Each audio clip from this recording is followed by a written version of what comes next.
Okay. Okay, we're on. Okay.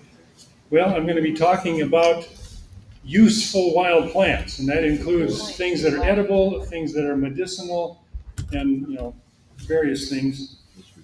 And most of what I have on the pictures here can be found most places in the United States. Now, some of them might be kind of more for our area in the Dakotas, which is drier and colder and those kind of things. But a lot of these can be found almost anywhere. So, you might have seen some of these, you might have never seen them. We'll find out as we go here. So I've got pictures of various plants. I just want to mention this one rule here that's very important. Never ever eat a wild plant without checking with a local expert. A lot of them are benign and they're good for you and things like that, but there are a few that can be confused with others that are really bad. So keep that in mind. Okay, useful plants of the garden. There's a lot of things that we pull up out of the garden and throw them away that are actually better for us, higher nutrition and things like that than what we're trying to grow. So just kind of keep that in mind. Some of them really taste good too. There's other ones that are really nutritious and they may not taste quite as good, but they are good. Okay, this one is really common, lamb's quarters. Some people call it pigweed, but it's very common, probably all over the United States, and it makes just raw. The young leaves make really good salad. I like them better than lettuce and spinach. I do too. And they're usually very prolific. This plant tends to grow in cultivated areas, so it will grow in your garden. Tastes a lot like spinach when it's cooked. Yeah, it does, Yeah. and I've used it. I've stripped the leaves. You can strip them off real fast. Then I put them in the freezer, and later I pull them out. They taste yummy. You have to blanch them first? Huh? You have to blanch them first? I didn't blanch mine. I didn't leave them in there forever though. If you're gonna leave them in a long time, you should blanch probably for 2 to 3 minutes. Okay. Redroot pigweed or amaranth. There's several varieties of this, and it's also very nutritious. The darker green the plant is, the more nutrition it has. That's just kind of a general rule. Now, this one is not all that much fun to eat because it's kind of fuzzy and kind of coarse, and it probably doesn't taste quite as good as lamb's quarter, but it has a lot of nutrition in it. Probably if you cook it or blend it and make green smoothie or something like that, that might be better. In nature, that's one of your highest protein plants. It's really, really high of protein. So that's what its benefits are. What kind of bloom does that have? It's like for flowers, you almost can't see the flowers. They're just little green, that fuzzy thing on top here. That's the flower up in there. Okay. And you don't really see a flower, but that's where the seeds will form, and they have thousands of seeds per plant. Okay. You can probably sprout the seeds and have sprouts. And the seeds are very good for you too, and they say it can decrease cholesterol. Okay, so that picture doesn't do it justice. So what are we looking at for a plant in height? You probably, depending on where it's growing, it might get bigger, but around our place, they usually get about that tall. Okay. And they have leaves. Said it lowers cholesterol and does it take out the triglycerides and all that. Yeah, That goes if everywhere. you want You to recommend use it, that? it's a little tougher to use that way, so juicing it might be No. better or something, It's a That grows in the little pot. tougher, or else you have to get it with small leaves because it gets really kind of hairy and not so good. Yeah, it's not much fun to eat. Chickweed. This grows in the gardens, and we found it growing out here in the lawns. It's a very small plant, really small leaves, little tiny, tiny white flowers, but it's kind of a succulent plant. There's quite a bit of moisture in it, and it's fairly good tasting. I gave my friend some. She wanted to lose weight, and chickweed is supposed to help you lose weight. And her husband, who was real thin, kind of like my husband, he loved this tea I gave him. or his wife, and he was losing weight, and he could figure out why. Fair. He wasn't supposed to be drinking it, but he was. It does help you lose weight. We need to talk. It probably has something to It do with grows out suppressing the lawns appetite. So I know what it it's is. around Yeah. here. I've seen it. Plantain, this one is quite well known. There's various varieties of this. Used to be called the soldier plant because it helps healing wounds and healing various things. It's also highly nutritious, but it's not very much fun to eat because it's very stringy. It's got real tough strings in the leaves. And so, And the spike on top is called Indian wheat. Up north, they used it and ground it and made flour, pancakes, or whatever out of it. The Native Oh. Americans these used are it. the I seed have that spikes. in my yard. Yeah, it's That's a- good and it's very nutritious. That's a broadleaf. They have a narrow leaf too. Yeah, Yes, there's you are different right. varieties. Yeah. So I think if, they're similar in quality, though. Yeah, as they're far probably as their similar. uses. you can like the soldiers. Get a wound, you grab some leaves and crush them, and maybe even chew on them, make kind of a paste out of them, and put it on, and it helps heal. We put that on his foot when he got bit by the brown recluse. That was the first thing I did while we was trying to get other stuff together to treat him. Mm-hmm. Okay. Purslane, another curse of the They gardens, used to grow. but there's places in the world where they grow it as a delicacy, and it's quite good tasting. It's a very succulent plant. It is. If you pull it out as a weed in your garden, you almost have to turn it upside down so the roots are not touching the ground, because it takes a while for it to actually dehydrate and die. And if the roots are still touching the ground, it'll start out again. You can actually buy that at the place, the nursery. You can buy those at the nursery too. They have different colors. Yeah. They've probably been treated with something, but Yeah, still. and they also can heal stomach ulcers. There's kind of a slimy substance to them. I don't know how to describe it quite. Mucilage. Mucilagenic. Yeah. Kind of Anyway, like it's really good for the stomach. It helps healing, but you can use it for other things too, healing wounds. It also has some antibacterial properties. would you say it's equivalent like the aloe vera slime? Possibly. So, similar? I'll just eat them in the garden. I just like them raw. But maybe somebody would be pickier than I am and would like that flavor. But they use it in Europe. It is a delicacy in Europe. So it's not like it's an uncommon food. It's highly used. Mallow, and there's various varieties of this, but it has kind of sort of heart-shaped leaves, and I think this is the one that thickens soup. Yeah, Is you that can right? thicken soup with it. It's Is it that the thickens one that things. grows in the spring and is a ground cover? There's those little scallop. I That's think it a looks different little one. bit- That's We'll get to different. that one too. That is a Creeping mess. Creeping Charlie, or ground ivy. This stuff isn't so bad. I mean, Okay. I don't have as much trouble with this. Yeah, it's not My quite garden. troublesome. And it makes a little, we called it when I was a kid buttonweed because it makes little buttons and I used to take them off, chew on them, and they're really tasty. The little seed pods. So You those can are some of use the the common ones. leaves to replace lettuce if you get them young. So, sorry, honey. Okay, useful plants in the lawn. White clover, very common. It doesn't grow very big. It's usually pretty short. Gets little white flowers, and almost, I think you could say all the clovers are usable. White clover, red clover, various ones, and they taste fairly good. You can use them in salads. We'll get to some of the other Is that the clovers a same little bit clover later. red clover tea?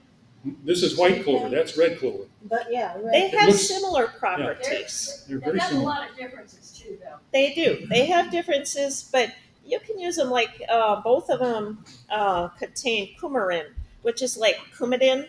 If you've had blood thinners ever given to you or something, and so they are a blood thinner, and all the clovers are a blood thinner.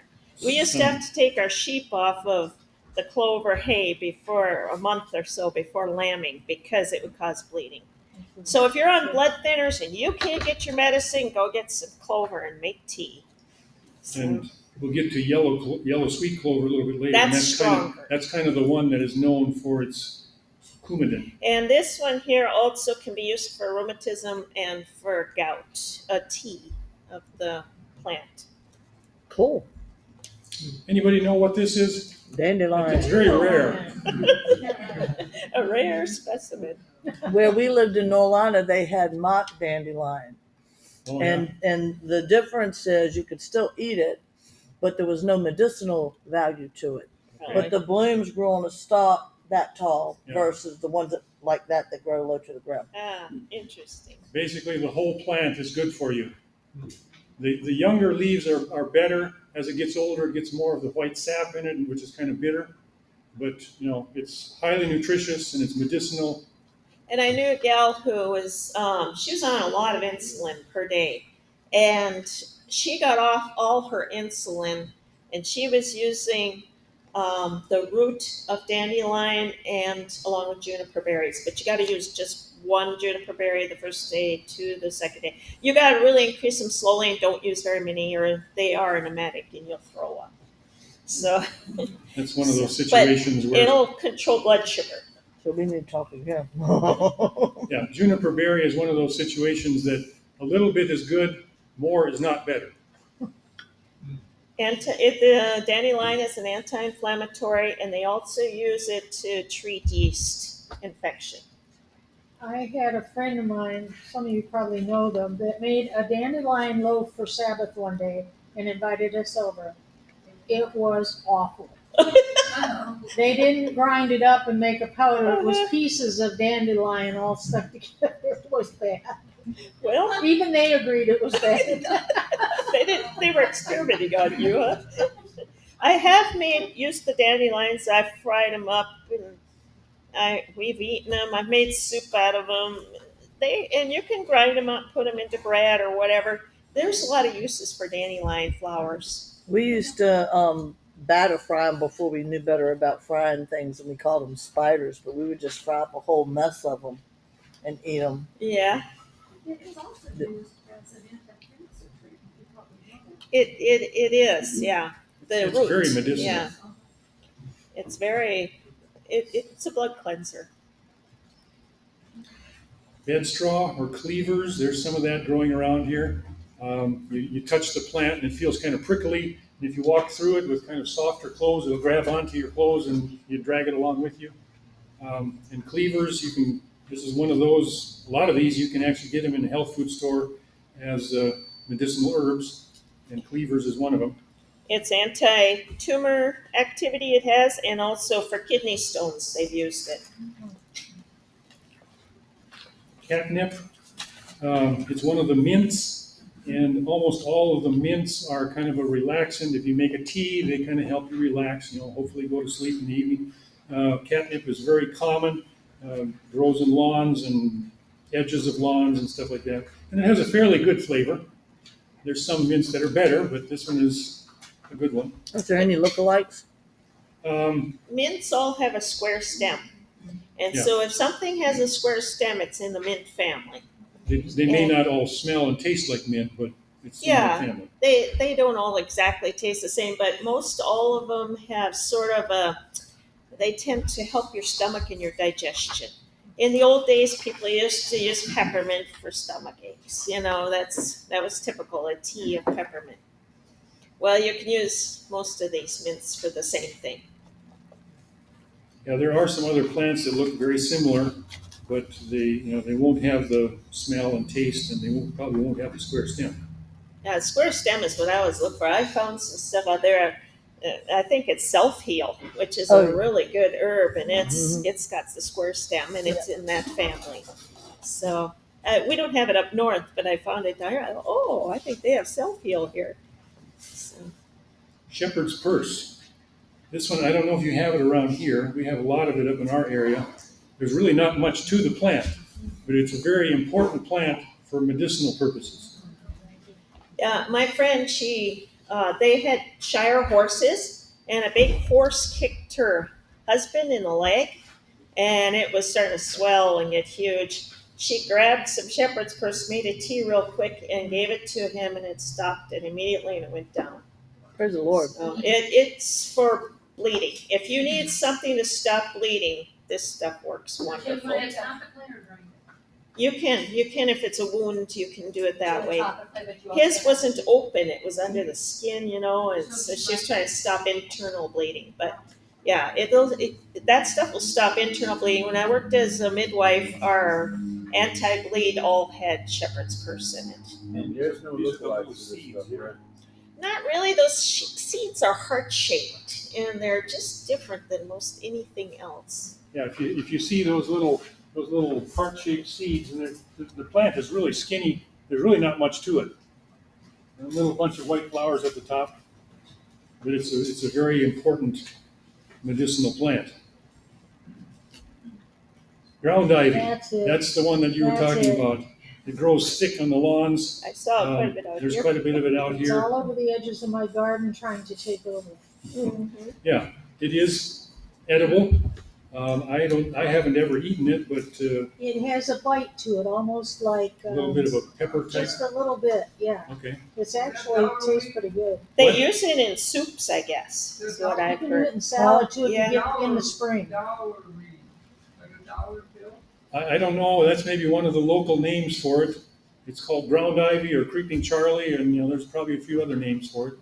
Yeah, there's some other names for it. It's Yep. super high in iron. If you need something to replace iron and you don't tolerate the regular stuff, try some of this. It may help you when the others doesn't. Because I found that natural stuff for increasing iron will work much, much better. Mhm. My sister had cancer and she was really low on her iron, and they had her on some iron supplement from the pharmacy for 3 months, and her iron didn't come up.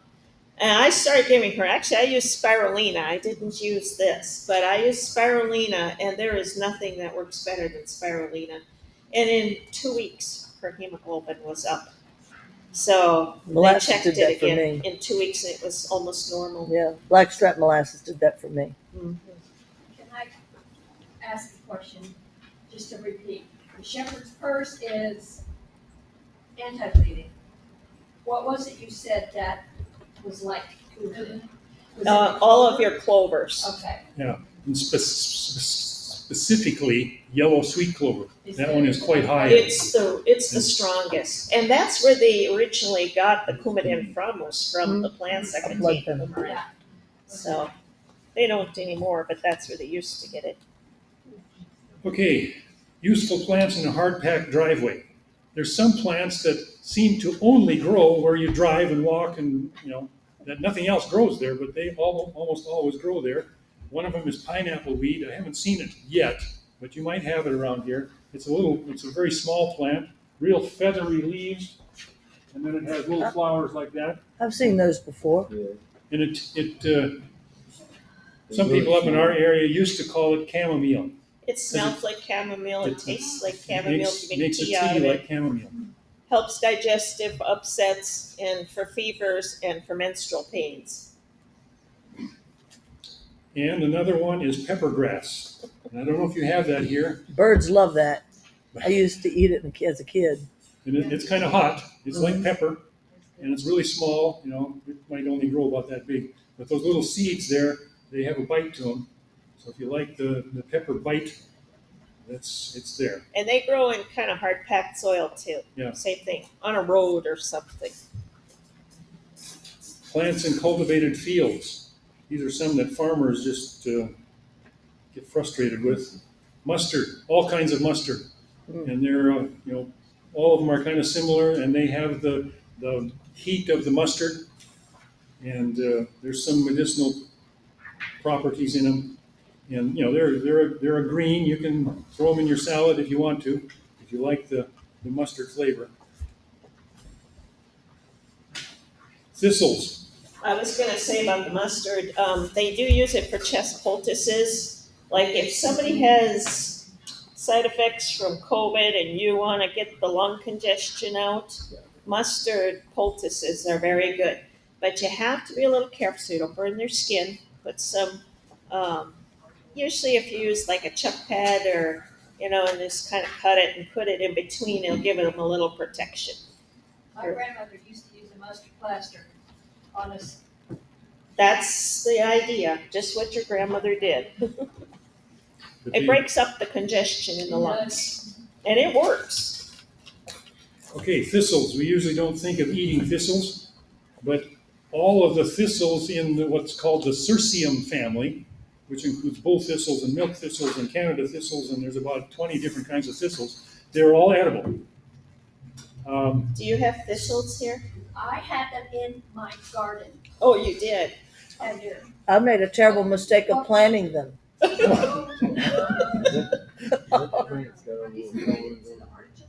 I planted them in Nolano.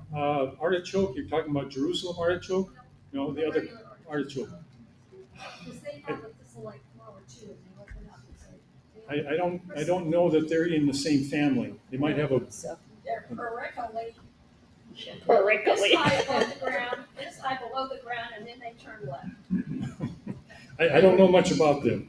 But They're Oh, go ahead, I'm sorry. frustrating. They're frustrating. I planted them, and I had them in my whole yard. Plant them in your vegetable garden. I had If to you go- ever find milk thistle, which we don't have a picture up there of it because we can't, it doesn't grow naturally in our area, but they probably would down here. They've kind of got spots on the leaves and they're a wide, broad, more squatty plant. That is used for liver problems. It works very well for liver. They use it all the time. And the other thing that you can use it for, it's a diuretic. They use it for poison ivy and for skin eruptions. You can use the thistles. He eats the thistles. when I do this kind of a thing for a bunch of kids, I'll take them and show them how to eat a thistle. So you take the leaf off very carefully, and you roll it in so that the spikes are inward as much as possible, and you bite down on it a couple times, and you kind of break up those spikes, and you can actually eat it. It's not much fun, but it's possible. And the But like- flowers are very edible. The cows eat them all the time. Yeah. And like a So do big, the camels. The camels eat them. Okay. You gotta see, they lift up their lips so they don't get near those prickles. just biting it, yeah. But you can take a knife and strip the prickly stuff off the stem, and the stem is edible. The flowers, the purple part, it's kind of a sweet smelling thing. That's probably edible. And Anyhow. the seeds are edible and they make oil. There's oil in those seeds. And 12 pounds of those seeds, which would take a while to collect, makes 3 pounds of edible oil. Wow. So that's an option. If you have no oil, you can buy it in the store. Go get yourself some seeds, and they're very healthy for you. They assist in liver regeneration, the seeds do. Sow thistle, I don't know if you have that here. There's various varieties of it. It looks like a dandelion flower, but it grows up tall like that. And the leaves are, when they get a little bit bigger, they tend to have a lot of the white sap in them, so they get kind of bitter. So if you want to try eating it, get it when the plant is really small. And it'll be sort of like dandelion. And they use the root tea for asthma, bronchitis, whooping cough. It's really good expectorant and clear the lungs. Pennycress, this is another one. I don't know if you have it here. We have it, a lot of it up there. It tends to grow in old animal corrals.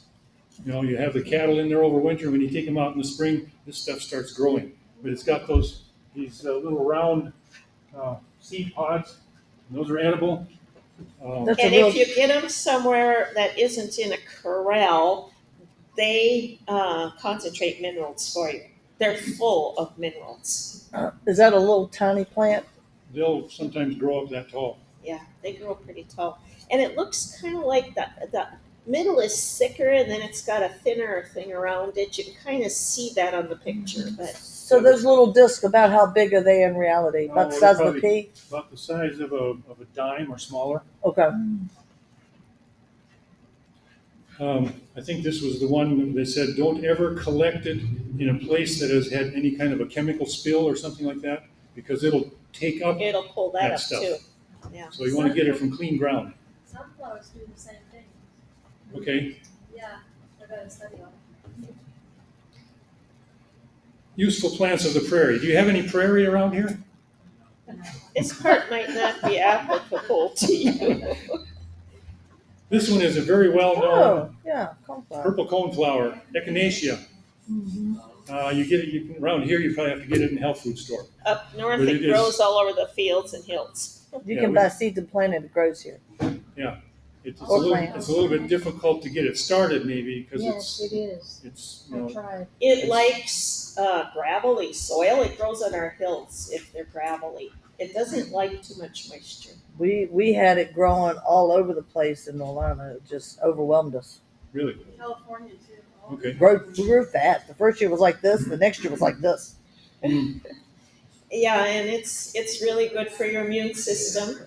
And I've even used the heads, because in North Dakota they were digging it so heavy because of it being a commercial crop, and we have the Augustifolia up there, and so it was a kind they really liked, and so because it's stronger, and so we can dig it unless you own the property. Yeah, They they don't made want a you- law. They made a law about it so that it wouldn't be devastated completely. And so what I do is I take the heads off, and I just take them and you take one seed and put in your mouth, your whole mouth will be numb. You Oh, I didn't chew know on that. it. It's pretty potent stuff. It's potent. So I just use the heads. Now they don't retain their oil super long, so I try to use them in that winter that I've collected them, or in the Wild fall when I collect them. I use them over that winter. Wild onion. We have it growing up in our area. We found a plant here that looks like an onion. Okay, Is and I it pulled one? it up, and it didn't smell, or I didn't taste it, but it didn't smell like an onion.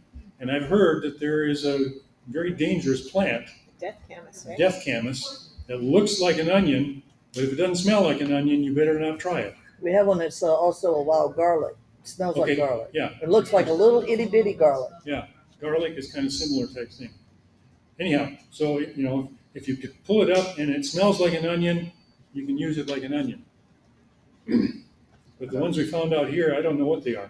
I was gonna say, I know cows love them things, but back when I was a kid, we used to get dairy milk, bring out of the farm, and during spring, your milk used to taste like. Smell like, tasted like onion, huh?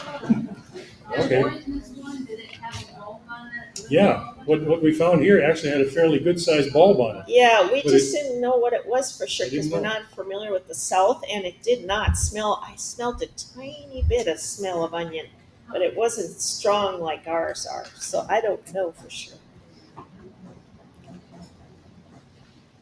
Ragweed, this is one that people, Ragweed, Yeah. you must have ragweed down here, huh? yeah, they say people that have allergies to pollen, 90% of it comes from this. And there's a couple different varieties. There's the common ragweed, and then this is called giant ragweed, different kind of leaf. Mag's But it's mother very father-in-law used to fuss at me for using golden It's rod. actually edible, but the pollen is, They kept saying it was difficult ragweed, for but people. it's not. They use the leaves, they rub it on for snake bite. Now, I don't know if I'd want to trust that or not, but that's what the Native Americans used it for. And also, it was used for menstrual cramping and for menstrual problems. It was a root tea that they used for that. And also, it's an emetic. another paper. Yeah. We need We're a couple out. of them. I have to make some more copies. Yeah, we'll have to make more copies. Sorry. It's okay, it's okay, we have a printer over there. Yeah, I can make some when we go home. okay, well, that'd be great. Grasses. Grasses are edible. The problem is our digestive system isn't set up like a cow to digest it properly. But the bottom, when you pull the plant up, the bottom kind of has a little white area that's softer. I think we can digest that part. And I've heard of people that were in dire straits surviving because they were able to find grass to eat. Are you talking about the root or the bottom of the stem? Just the bottom of the stem, just above ground place. Probably at least make a tea out of it. Yeah, you could get some nutrition out of it, but it's hard for our bodies to digest the plant. But over in Russia, I heard about they were trying to starve the people out, especially the Christian people. And the Russians wanted to get rid of them when the communism came in. And they would lock them in their villages and not let them get food. And my grandpa told me they went and dug, because we had German Russian background, and they go and dump the wheat in the ocean, just huge shipfuls of it, so that the people would be starved to death artificially.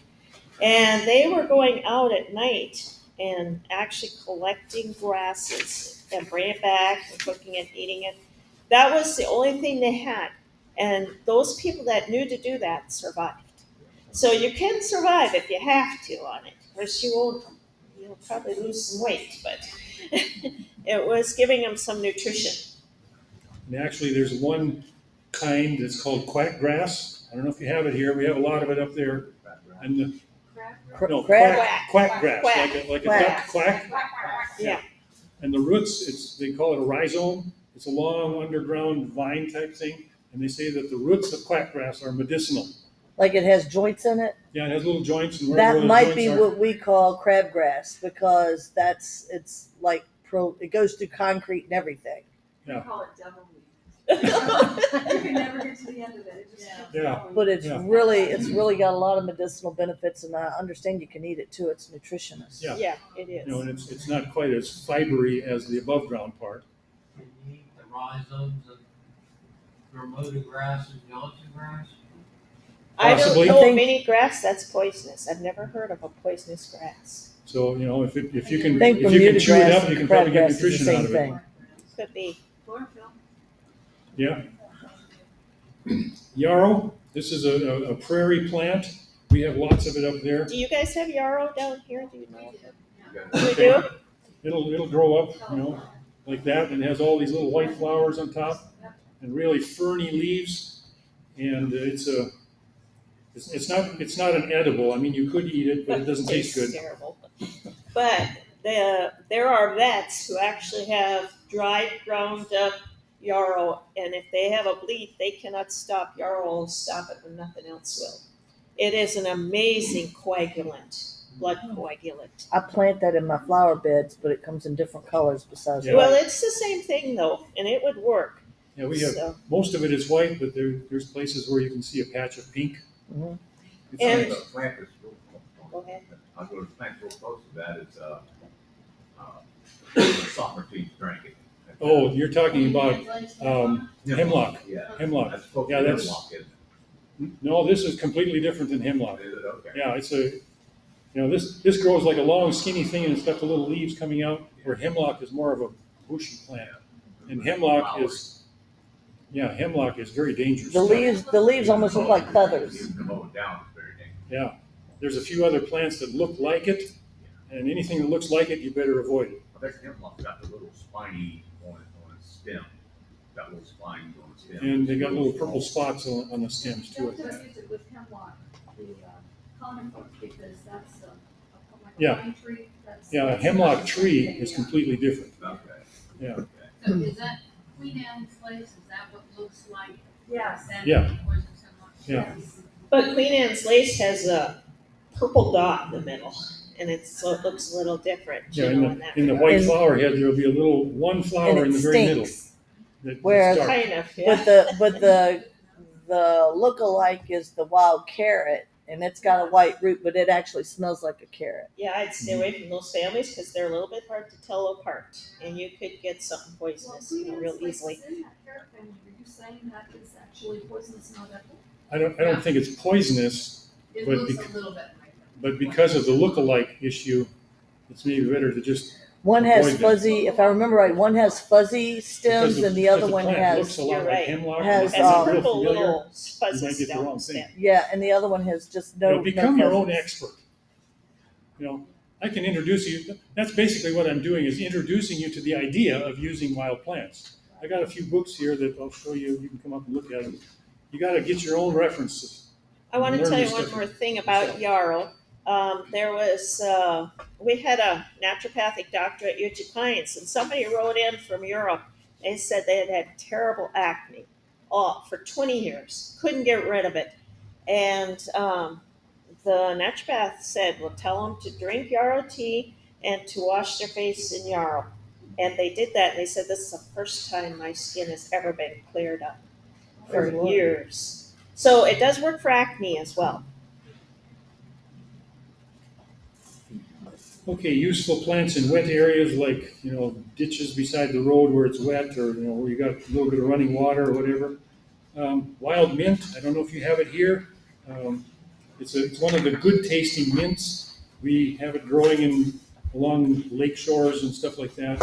And again, it has a square stem, and it tastes almost like spearmint. But it's a wild, it's not spearmint, but it makes really good tea. And if we can, anytime I'm taking a group out, if we can find some wild mint, people really like it. It's like eating toothpaste. Yeah. The flavor, not the toothpaste, the flavor. Sign me up. There was one thing I missed telling him on yarrow that I thought I should. It is an anti-inflammatory, and almost all your anti-inflammatories are also blood thinners. This one is not. See, if you have a bleeding factor that's a problem and you can't use things that are anti-inflammatories because they'll cause nosebleeds for you or whatever, this one has the anti-inflammatory with the blood clotting instead of the bleeding, instead of causing bleeding. So that's something pretty important about it if you have somebody who has trouble with anemias or, has bleeds, nosebleeds easy or that kind of thing. Can I add something to that? The naturopath was telling me that, and it sounds weird, but if you don't have anything else, and you have cobwebs around, you take cobwebs down and put it on a bleeding a hemorrhaging area, and you actually stop it too. Oh, that's Wow. interesting. I've never heard that You one. don't have plants around, but you know that Mhm. how many people will grab onto cobwebs? Mhm. It has enough vibrancy to it that it'll stop it. I actually got quite a bit of yarrow tea, so dried yarrow, because some of the things they're talking about can cause bleeding, internal bleeding, and Some of the pandemics. some of the pandemics, yeah. Anyway, so I think it's good to have some of this around because it'll stop it. It's one of the most potent things you can use, yarrow. It doesn't taste great, but hey, it's better than bleeding to death. So, anyway, Um, I'm sorry, you said almost all anti-inflammatory plants are also they cause bleeding. coagulant. Yeah, anticoagulant. I mean, coagulant. Cause bleeding, right? They do. yeah, Like they're my blood daughter, thinner. she's got a little bit of a issue with her.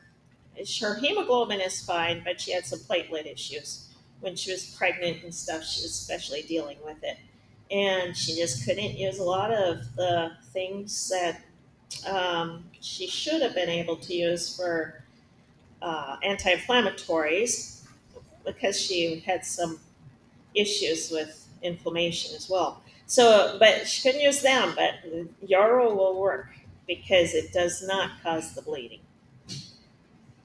Since we talked a little bit about bleeding, stopping bleeding, I'll tell you a very interesting little thing that I learned. I was working down at Uchee Pines. I was on the maintenance crew, and I was working in the doctor's house doing something, whatever it was. And I cut the end of my thumb really bad, and it was bleeding like everything. And I put cayenne on it, and that didn't stop it. And the doctor's wife says, I know what'll take care of that. She went and got a raw egg, took the shell off, and then took the membrane that's under the shell, made little strips out of it, put it across that, and it held it together. And as it dries, it shrinks, and it's almost like having stitches. It pulls it together, and it got so tight I had to take it off because it was too tight on my thumb.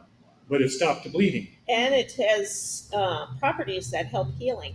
So his thumb looked fine, and you couldn't even tell it wasn't even damaged. You couldn't see a scar. So it really helps. Keep a couple of raw eggs around for the membrane. That's what the doctor's wife said. I keep these for because they didn't need them. They just used them for medicinal purposes.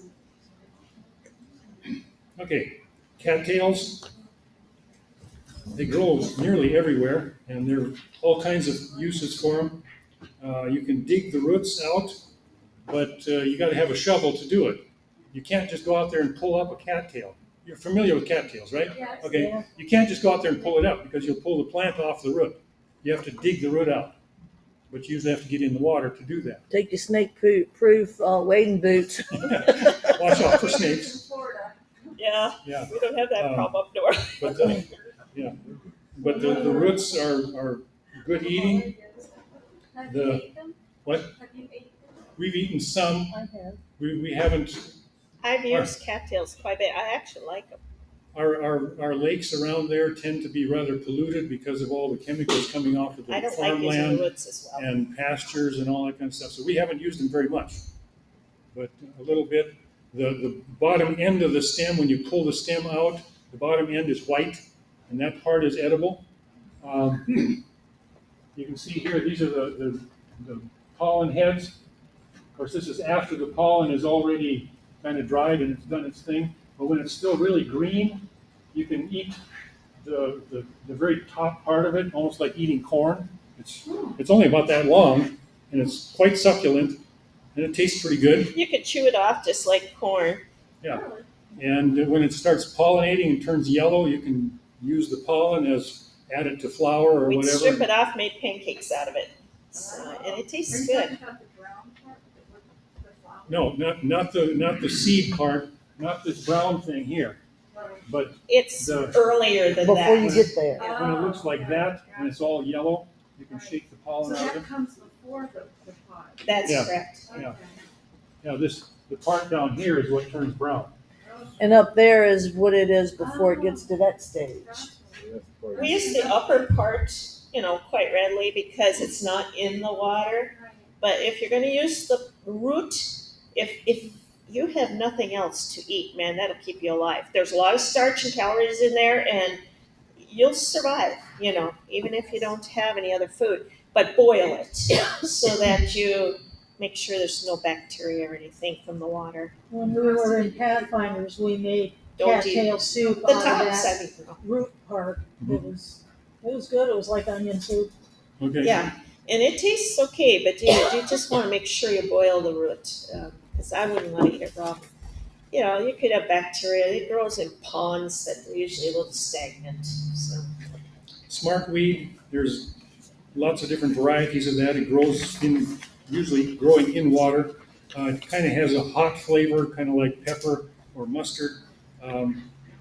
It's not a great one to eat, but it is edible. It's high in calcium. It's one of the highest things in calcium in nature. So that, if you need a calcium replacement, make a tea out of it. Do you know if there's any lookalikes for that? I don't know of any. I've seen this, but There's probably other plants that look similar. This particular one has the little pink flower spike. There's some that have white flowers. It and grows some, by water. yeah, it's almost always growing right by the water. And the seeds are edible, and it'll prevent bleeding. Plants along roadsides, and there's a lot of things that grow along the ditches.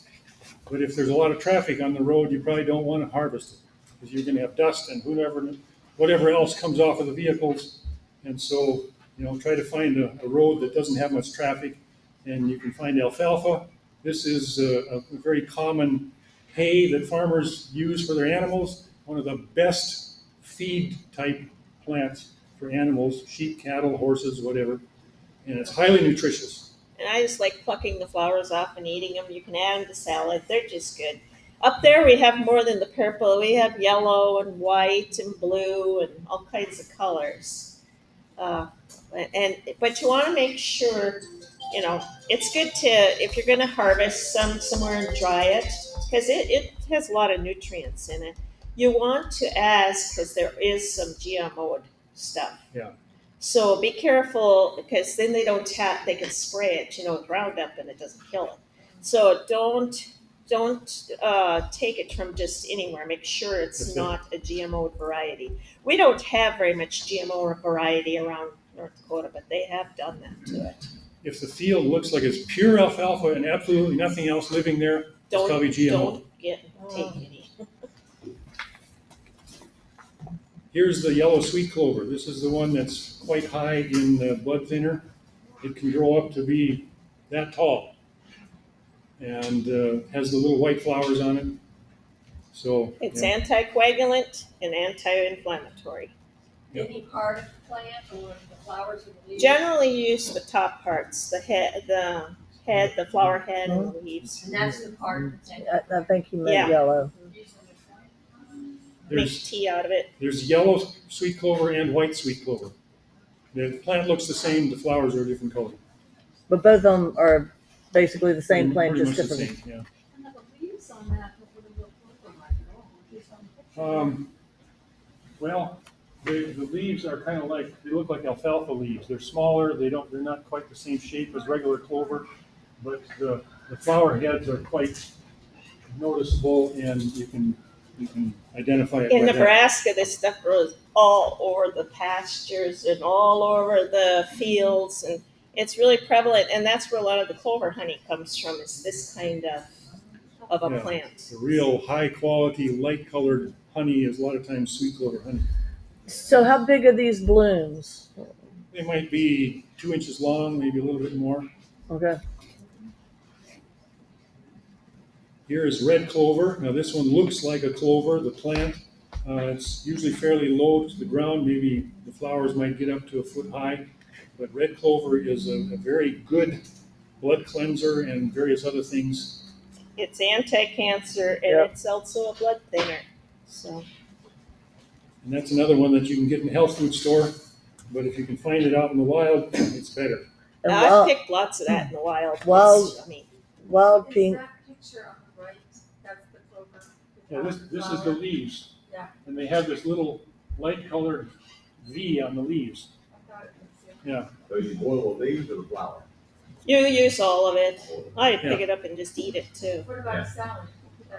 Yeah. Mhm. They're kind of a sweet It's tasting. really good. Yeah. Yeah, I've had the flowers and the leaves in salad. Usually, if I make tea in the winter, I always throw some red clover in. It's The- a good blood cleanser. You know. The red clover that you find wild is a light pink color, whereas the one they cultivate is a darker, almost Probably. burgundy color. Yeah. This one, I don't know if you have it around here. It tends to grow in dry areas, so you maybe It's don't have it. sticky. Do you guys It have has a- that around here? It's a real sticky head. These are real sticky. If you touch them, they'll stick to your finger. You had California? Yeah. All of this there. I don't know if you guys have it here. It's used for cough, asthma, and bronchitis, and tea of the flowers. We have that. Milkweed, that's you can probably find it almost anywhere, and there's various varieties. Now, I read somewhere that you shouldn't use milkweed because it's poisonous. Well, I've eaten the kind of milkweed we have, and it tastes really good, and I'm still here. Well, the leaves have that white sap in them, and so they're kind of bitter. If you get the really small ones, they're better. Okay, but what I like is the seed pods when they're real succulent. Before they start curing and drying, you peel that outside shell off, and if the inside is still kind of quite wet, it tastes like cucumber. It's green and it's It's like really good. real sweet cucumber. Yeah, you just take off the shell and you can eat the We've seeds eaten and it many and times. what turns into the fluff later. You can eat that when it's still wet. It's really So good. that's after the bloom, you get Yeah. that pod. Yeah. But before it actually, Now here's your flowers, and then you'll get a few pods in there, and they look like this. And you can, the flower buds, you can stick in, cook them, and use them like broccoli. So, We have a lot of those growing up. Has anybody seen that in town? the sap they use for warts. It'll help get rid of warts. I know they have it in Illinois. What's that? I used to pick it when I was a little girl. I did too.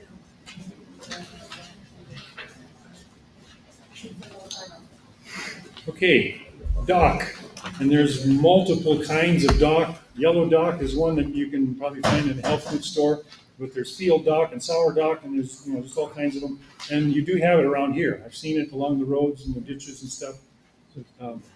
And it has, the leaves can sometimes be that long and that wide. It gets a really big leaf, and it can be used in salads or making soups and things like that. We used it on women, when I was doing midwifery, we used it on women who were pregnant and their hemoglobin and couldn't keep it up. Yellow dock worked. So that's something that it can be used for. It's real high in iron. And that's the root. The You root. can use the leaves as a salad or a green of whatever kind, but the root is quite medicinal. It's also for the liver and the colon and the blood purifier. So it'll enhance the health of all of it. Mullein, there's some of that growing around here. We've seen it. Yep, we Mhm. saw it growing. And I don't know that it's an edible because those leaves are so thick and fuzzy, it'd be like trying to chew on felt. You can put it in soups. I've done it. You Okay. can- Yes. Yeah. You can use it as TP when you're in the woods. Yeah, it's nice and you can use soft. it. They do. Yeah, Yeah, we've been camping and use that. yeah. But the tea can contain, it's high, it says in there, and it's on your paper, it contains B2, B5, B12, and D. So there's a lot of vitamins in mullein leaves. You can make a tea out of them. And you can use it for ear infections on children. A little bit of tea when it's cool, pour it in the ear. It's also got some coumarin in it and is a blood thinner. So if you've got too thick a blood, that works. It's anti-inflammatory and it's antiseptic. Sunflowers, I don't know, you maybe have them around here because there's multiple varieties of them. They're edible, the leaves, the flowers, of course, when the most wild sunflowers don't have very big seeds, but the Native Americans used to gather the seeds and they would use them like we use sunflowers. They'd crush them and make a little bit of oil, or they would just eat them or whatever. I don't know just how they used them, but sunflower is a usable plant. Birds to 'em. Yeah, that's I plant big ones so the birds come and eat in the garden. Goldenrod, we have lots of that around our area. And I don't know, do you have goldenrod around here?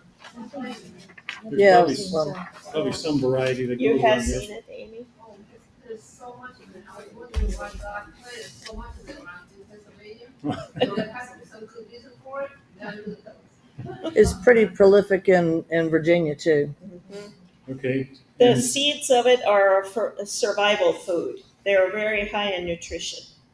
And the flower tea contains quercetin, which some of you have probably used that. It is an anti-inflammatory, and they use it for allergies. And it also can help for bleeding kidneys, urinary tract problems, and kidney stones. I used to make tea out of it and put it on my daughter's eczema. Well, that would probably work, Okay. I'm sure. Good for poison ivy. Yeah. Okay. A lot of wild plants, any one plant can treat a lot of different things. And any one ailment can be treated by a lot of different plants. So there's a lot of variety out there. And You the just got to leaves. learn what it is. Sorry, go ahead. The leaves are used for soup and stew and things. You can cook them and use them in. You can use them in smoothies too. Wild bergamot, I don't know if you have that here. It's also called bee balm. Yep, we have. It's a variety of bee balm. It makes really fairly good tasting tea. The leaves are really strong flavored, and it's more of a medicinal thing because it has such a strong flavor to it. It's a coagulant. So if you say you have a nosebleed or something, you can use a tea of this to stop it, or a tincture if you had one made. It can be used for insomnia. It's a relaxant, and it can be used for flatulence or gas. So, abdominal gas. You make a tea out of it. Yeah, Useful plants on waste ground, some piece of ground that you can't use for anything else, you might find some of these things there. Burdock, or giant burdock. It's got the cockleburs on it, kind of like Velcro, they'll stick to you. Looks like thistle. Like thistle. yeah. Those things. If you ever had a dog and it gets in their fur and you can't get the cockleburs out Is of that there, that long thing that looks like it got a forked tongue on it that No, sticks? no, this is No. just round, it's It's like a little round. bulb. and it's got little It's- prickles It's got all little around. Oh. Velcro Sticks things. on you like anything. Oh, yeah, I know exactly. But the root is medicinal. The leaves, when the plant is really small, you can eat the leaves, but you want to get them when they're really small. I thought they were sandburs. Or you talking about the bigger ones? Ours Well, are bigger. I don't know yeah, what you have for They're about the sandburs. size of a cherry sometimes. Okay. And the root is also quite like a potato. You could dig it and it's starchy and it would give you quite a few calories. They use it for gout and to stimulate bile production, for liver problems, a lot of medicinal uses, antibacterial. So when the plant is fairly big, the leaves look like rhubarb leaves. Yeah. Sometimes really big. You maybe don't have them here. I don't know, but that's what we have. The leaves look familiar. Well, they do look like rhubarb, but you don't want to eat rhubarb leaves. So Oh, no, do No. I eat rhubarb leaves? We had sheep die from eating rhubarb leaves. Yeah, they got out. But this will grow up and sometimes have a stalk that high. The rhubarb tends to stay a little lower until the seed stalk comes out. And it's got red, and ours has red on it usually, our rhubarb. This doesn't. Giant sumpweed. I don't know if you have that here. We have it up there in old feedlots where they have cattle and then they move the cattle out. Way And this above stuff your grows head. up that tall. I don't know what it tastes like. I've never tried it, but they say it's edible. It's high in iron. Nutrition. Stinging nettles. This one is quite well known as being very nutritious, high in, what is it, high in iron? Yes, it's high in iron, and it's very medicinal. And you can just make soup out of it, stinging nettle soup. Or and once you cook it, there's no sting, you know. And you can even eat it raw if you get rid of the edges where it stings. And if you get stung by it, if you break the stem open, the sap will take the sting away. Okay. Oh, that's an interesting one. Typically, you know, if you let the leaves touch the back of your hand, it'll burn. But if you can go and actually take it with your fingers, because your fingers aren't as sensitive, and you can handle it with your fingers. But it'll burn if you get it on the back side of your hand. But the really amazing stuff about this is that there was a man when we were up in by Greenbush, Minnesota, and this was in the Greenbush newspaper, nonetheless. This is northern Minnesota. Northern Minnesota. The man had Parkinson's really bad, and he had wanted to be out on the tractor. Well, then he fell down, and he couldn't get up because he wasn't really real mobile anymore, and because of his Parkinson's, and he had to crawl through a whole huge bunch of stinging nettles, and he got stung up terrible, and he had no more Parkinson's. Praise the Lord. It took his Parkinson's away. Praise the Lord. One of those, oh dear, why did this happen to me? Oh, thank you, Lord. And this was written in the newspaper. It was in the local newspaper. And the thing with their stinging nettles up there, I must say, we have a prairie form in North Dakota that sting myself on it, it'll be maybe a few minutes, you know. This stuff would sting for a day or two. It was very potent. I think it was more of a woods nettles instead of the kind we have, the prairie nettles. So, but it was potent stuff, but it helped that man with his Parkinson's. That's amazing. Yeah. Kind of by accident. Have you ever heard of sour grass? It's a little stringy, just a little plant. It's got like a little yellow flower going. It's a sour grass. It's real good. Oh, well, we haven't had that. I should say that this man had on shorts and sleeveless shirt, so he got stung up pretty bad. Thoroughly covered. So his skin was exposed.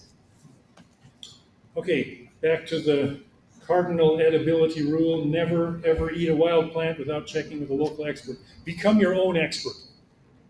You know, get some resources. I got one book here that just recently came out. I don't know how recent, but I just got it recently. It's called The Forager's Guide to Wild Foods. It has maps, and it's got recipes, and it's got information on how to harvest and all kinds of, it's really good. We got another one here. It's a Peterson Field Guide, Medicinal Plants and Herbs. Really good book. And that one's quite detailed in how it was used by Native Americans and other people. So I like that one. It's more detailed in the medical end of it than the other one. Here's some other kind of general guidelines. Never eat plants with thorns. Well, that's not an absolute, but it's kind of general. Thistles, you Because, might call that. like a hawthorn bush, they have thorns on them, but the berries and even the leaves are medicinal. And so, you know, but if you don't know what it is and it's got thorns, be careful. Hawthorn berries are used for cardiac problems. It will increase the strength of the muscle contractions. So if you know somebody who has congestive heart failure, Hawthorn tea every day is really a beautiful thing to use. It works really well. Steer clear of plants with shiny leaves. Again, it's kind of a general rule.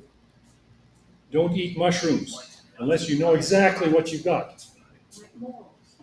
Yeah, morels, there's a few of them that are quite distinctive, and you can tell, and if you know a little bit about them, you can tell this is a morel, this is a shaggy mane, this is a chicken of the woods, or whatever. But if you don't know very well, I've heard of experts taking the wrong thing. So, be careful with mushrooms. Well, in urban areas, it's really dangerous to eat mussels. We have a gal who's very knows from mushrooms really well.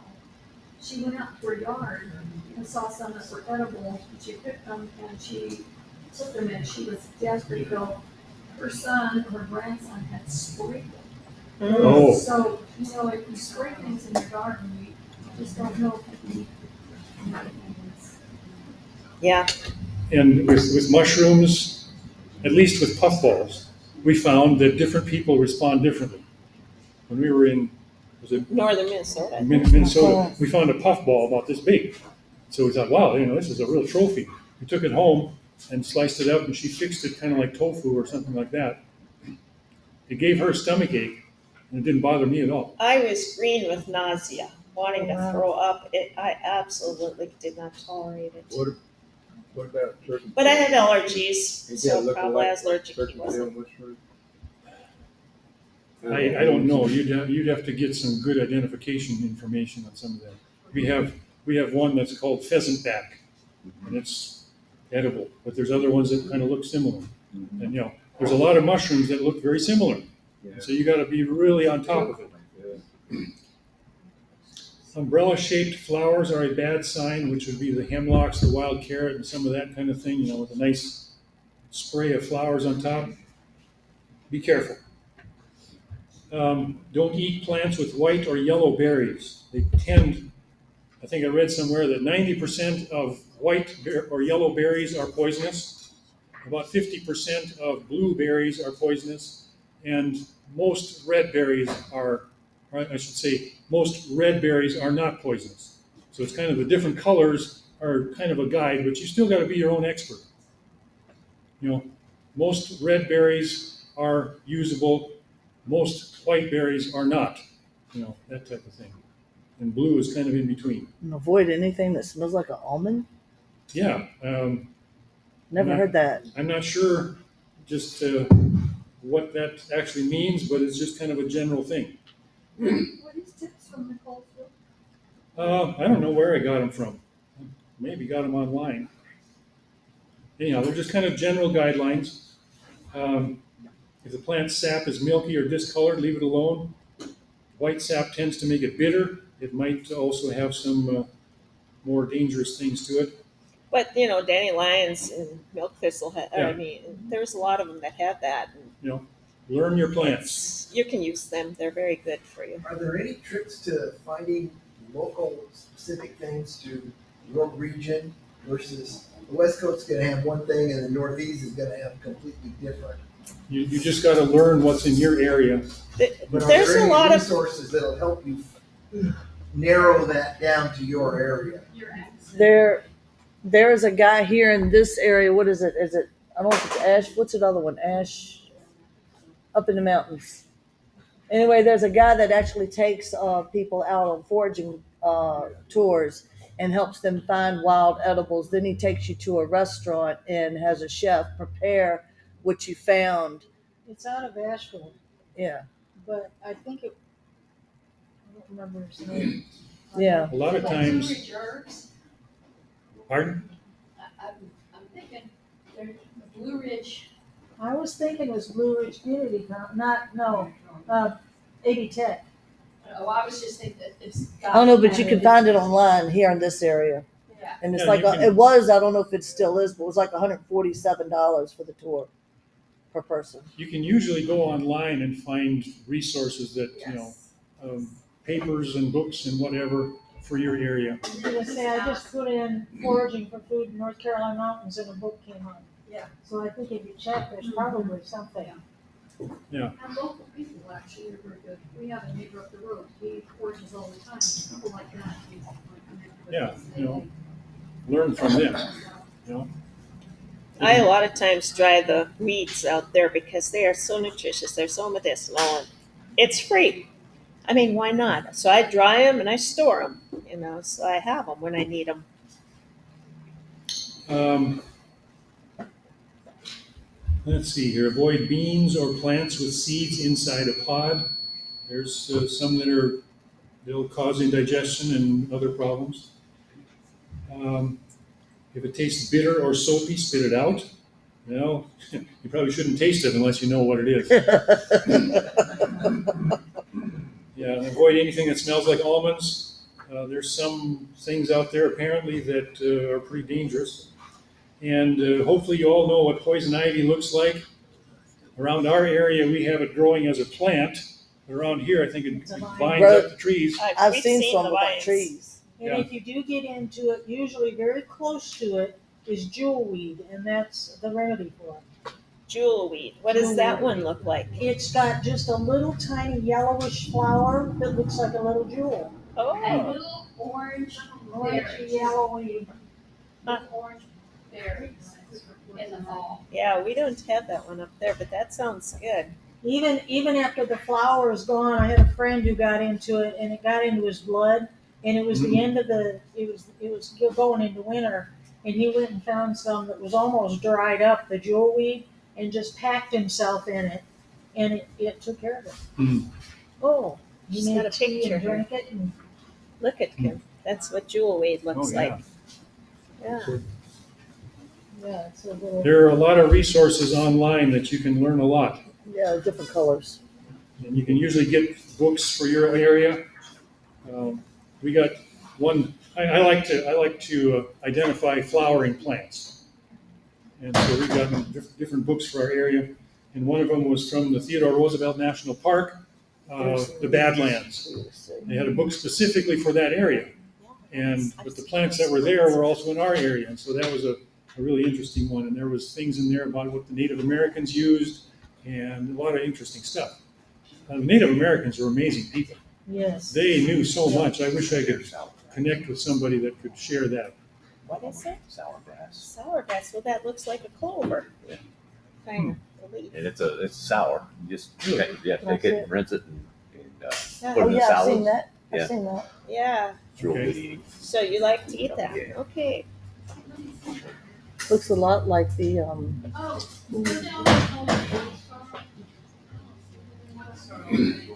phlox. Looks like a yellow phlox.